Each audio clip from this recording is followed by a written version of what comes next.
absolutely brilliant. Look, there's loads of them. This is the maddest night I have ever experienced.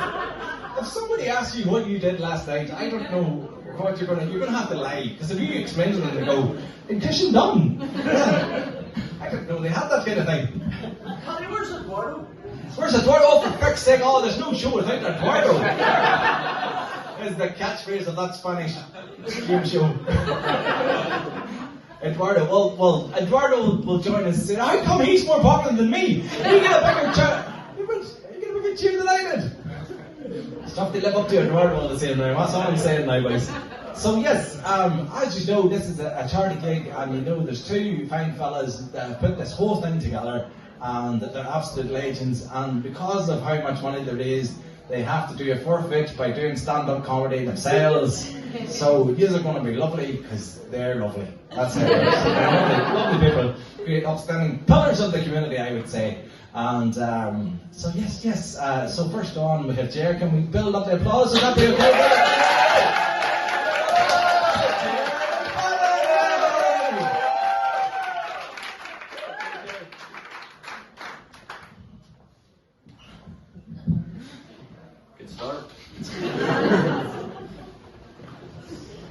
Hello. Oh, this is going to be pretty shit. Like, obviously I was nervous before this, but there's quite a lot of you. Last night I went to Shay's to just try and write anything and get anything down on the page, and I came home 2 hours later with the words hello and funny accent and brackets. Which, to be fair, I think I've smashed that part already. So,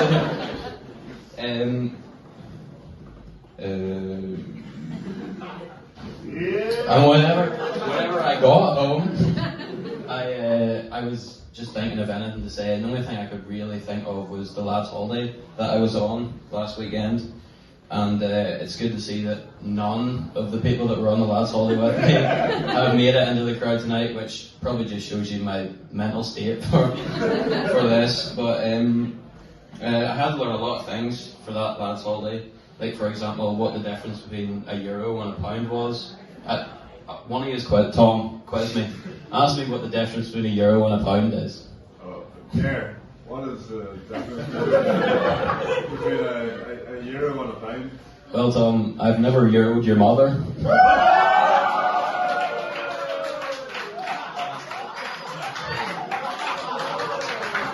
Boom! Thank you, Tom. To be fair, I've also learned a lot of new information since I went on that holiday. Like, one day we went scuba diving, and Tom, let me ask you something. Have you ever wondered why when people go scuba diving they fall backwards off the boat? No.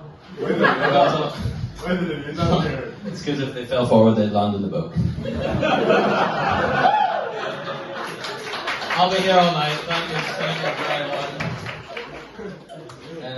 Well, as I said, this was a lads' holiday that I was on. I don't know if any of you have ever been on lads' holidays. Probably about.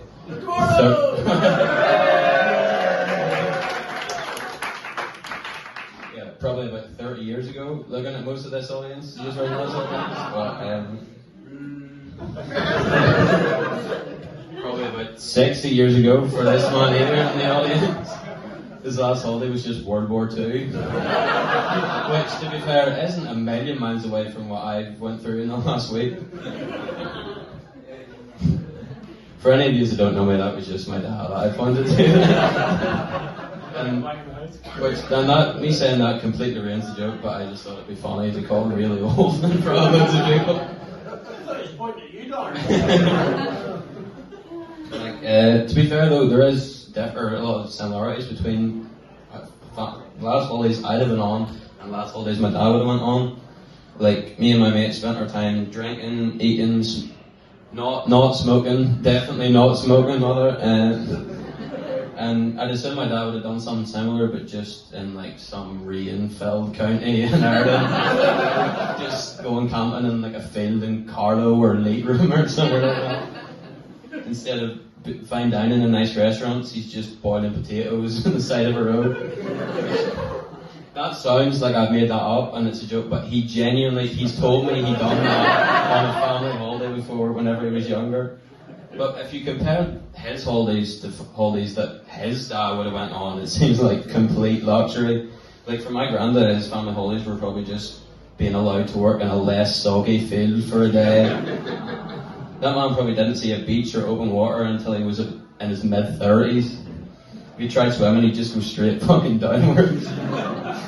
That's a funny thing to think about, to be fair, your grandparents swimming. Like, I'm lucky enough that all my grandparents are still alive, but if they were dead and you threw them into the water, they'd probably get further than if they tried swimming themselves. Now, to be fair, it's easy for me to stand up here and take the hand out of my own family members, and after telling them that I'd be doing bits about them tonight, I let them respond in a way and say some things about me. Now, on this page is comments that my family have wrote about me. Bear in mind, this is my family that have wrote these things about me. So I'll read some of them out for you now. Alright. First up, we have Ger is so fat that... Oh no, that one just ends there. Ger is so fat, that's good, thanks. That was from my granny. Cheers, Marie. Oh, this one's not alright. Ger is a lovely, sweet boy. That's nice. Just a shame what happened to his face. Starting to sense a theme here. Alright, well let's try one more. This one just says Spaggy. And it's from my mother. Get rid of that. Alright, so this is derailing faster than I thought it would, to be honest. But anytime I'm in a conversation and I can't really think of anything to talk about, I'll always talk about sports. Like, I used to play a lot of sports. I know that might be hard to believe for some of you, but I used to play hurling, Gaelic and football, but there was always some things that I never understood about sports. Like when my coach tells me to go in hard, get tight to my man, and don't give him an inch, I'm not 100% sure what he's trying to tell me. There's a lot of things in sports, to be fair, that can be considered quite gay. Like a load of men following a ball around for hours, showering with other men, English people. Speaking of football and the English, have everybody been watching the World Cup? Yeah. Good to see they're not going to win it anyway. But to be fair, it would be class if Ireland were in it, wouldn't it? Or also Northern Ireland, if you're a prick. Can't not mention them, to be fair. You know, they might end up rioting about it. No, to be fair, I'm only joking. Loyalists shouldn't care about what I'm saying up here. I'm a white person. Yeah, that's fair enough. Sorry. Expected that response. Knew that was going to be risky. Right, well, on that note, I think I'll probably end it there. Thank God Paddy's here anyway, so you can try and bring the room back before everyone else goes on. To anyone I've offended tonight, to my own father, I apologise. To any Protestants in the room, some of you are alright, I apologise. To any English people in the room, go fuck yourself. And Shay's asked me to add, to any gay people in the room, can you meet him in his dressing room when the show is over?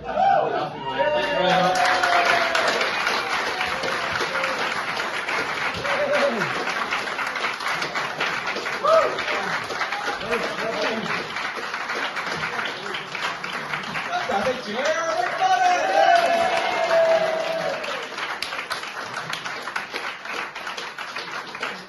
I'm now Ger's agent. If you want to see more of that, it'll cost you. And so yes, we're back again with your other fantastic fundraiser. Yes, yay!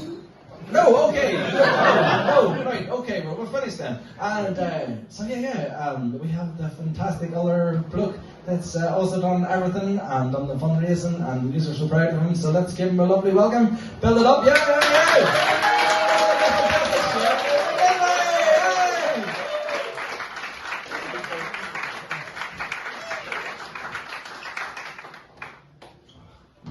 Hello everyone. Fuck Ger was annoyingly good, which means I have big shoes to fill, which I probably won't, bear that in mind. But doing that, this is definitely scarier than running the entire round of Ireland, I'll tell you that. This is 100% the worst challenge we could have picked, so thanks to us, I suppose, for picking it. Just want to say before I start, I had a sound effect by accident, sorry. That wasn't actually part of the bet, sorry. Quite a long one as well.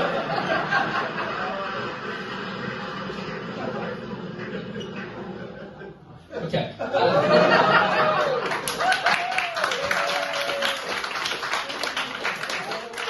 So, I just want to say, before I start this, myself and Ger had a lot of drinks last night and wrote about 90% of this script.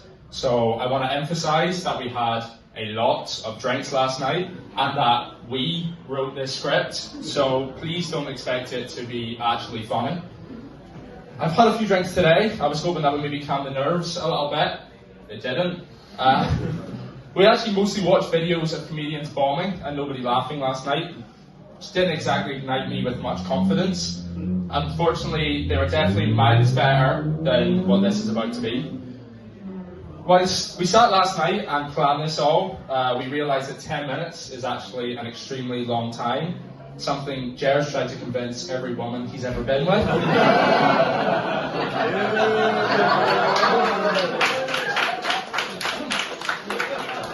Apologies to Ger's family in the audience for that. There's going to be a lot more of that.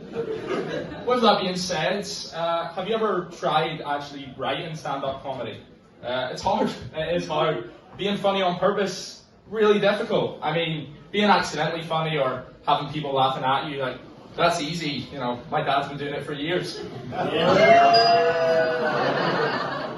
But sitting down to write a joke, I mean, that's terrifying. There's so many rules now. Like, you don't really know where the line is.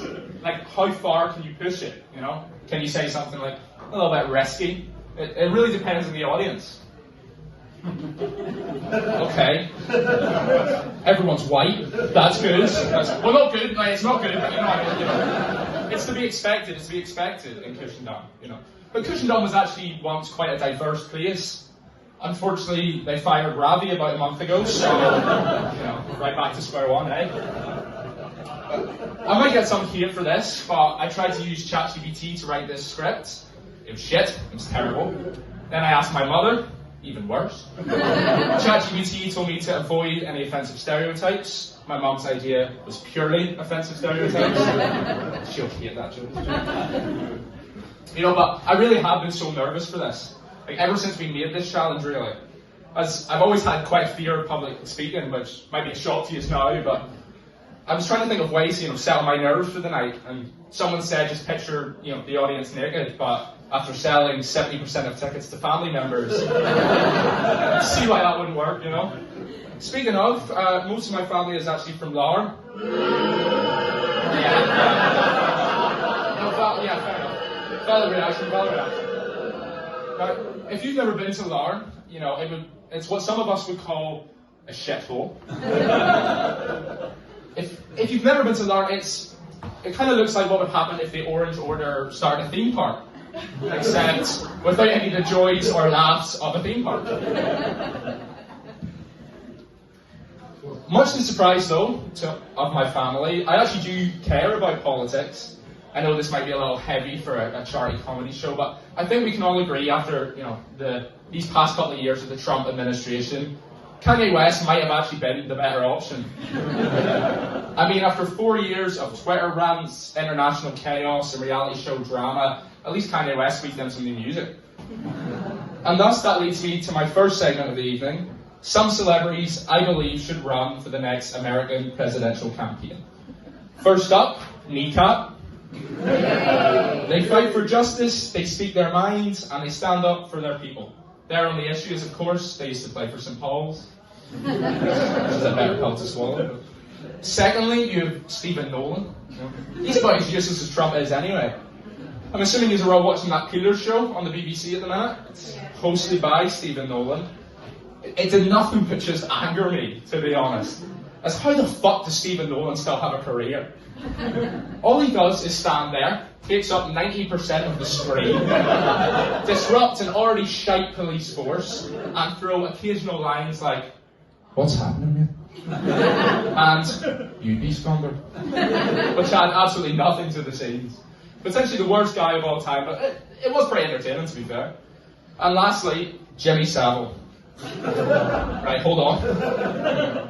He managed to convince the entire world that he was a great guy for decades, something that Donald Trump hasn't quite mastered.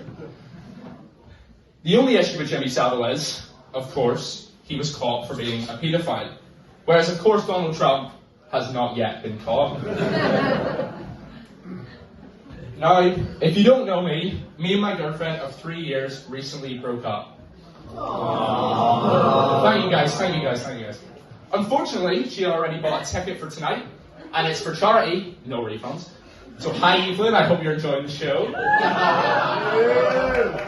I'm sure she probably is, as having your ex-boyfriend completely embarrass himself in front of a room full of his closest family and friends is probably a pretty sweet viewing experience.